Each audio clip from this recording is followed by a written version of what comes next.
Paano kung magkaroon ng zombies tapos hindi ka pwedeng gumalaw?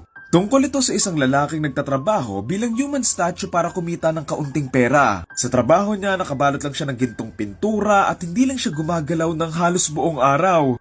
Kaso, sa gitna ng pagtatrabaho niya, dito magkakaroon ng zombie apocalypse kung saan yung lugar kung nasaan siya ay mapupuno ng mga zombies. Marami din sa mga katrabaho niya na halos katabi lang niya yung mga nakain na. At ngayon, hindi na siya makaalis kasi literal na nasa gitna na siya ng mga zombies. Kaya naman sa mga susunod na oras, kakailanganin niyang galingan bilang human statue. At kakailanganin din niyang magtiis ng paghinga, pag-ihi, at paggalaw bago pa siya lamunin ng mga zombies. Title ng short film ay Still 2019. Nakita ko na to before and na-curious nga ako kasi nga may zombies and alam niyo namang sobrang hilig ko sa mga zombies na mga movie man or series. Medyo naalala ko din dito yung vibes ng Night of the Living Dead or yung mga OG zombies na mababagal gumalaw. Unang-una, i-address ko muna, low budget lang to so paniguradong baka makornehan kayo sa itsura ng ibang mga zombies. Parang itong zombie lang na to yung natakot ako sa itsura niya, pero yung iba, pwede na, pagtiyagaan.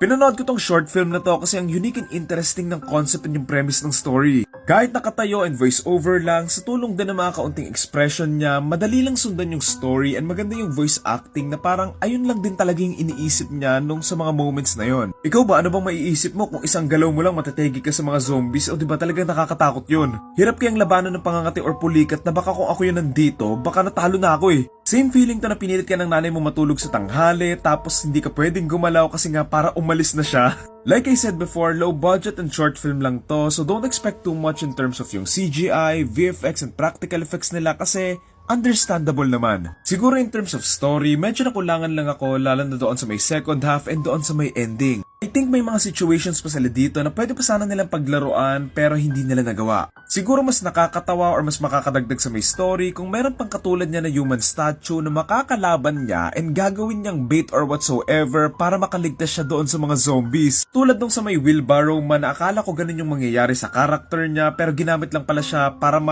mag-transition papunta doon sa may ending. Medyo na-disappoint lang ako doon sa may ending and I think they could have make it a little bit more better kasi hindi lang siya masyadong clear. Like nakain ba siya or nagpanggap ba siya ulit na statue? I mean, pinakita na rin naman na lumapit sa kanya yung mga zombies pero bakit hindi na siya gumalaw? Bakit hindi na lang siya magtago somewhere? Kasi kahit na may pilay naman siya, nakita naman nating nakakalakad pa din naman siya. Siguro mas mag-work yung ending kung literal na na-corner siya tapos hindi na siya makagalaw kaya basically tinanggap na lang niyang makakain na siya ng mga zombies. Pero sa bagay, parang ganun din naman yung ginawa nila pero siguro mas subtle lang yung way nila. Sa person na nag-aaral ng film, sobrang interesting ng story nito. Try ko pang mag-review ng mga short film katulad nito kasi malapit na yung thesis namin so hopefully makagawa ko ng something like this. Nakakawala talaga ako ng mga ideas online.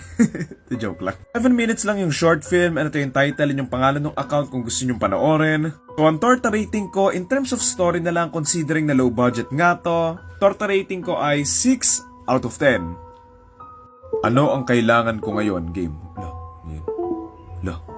Kailangan ko ng...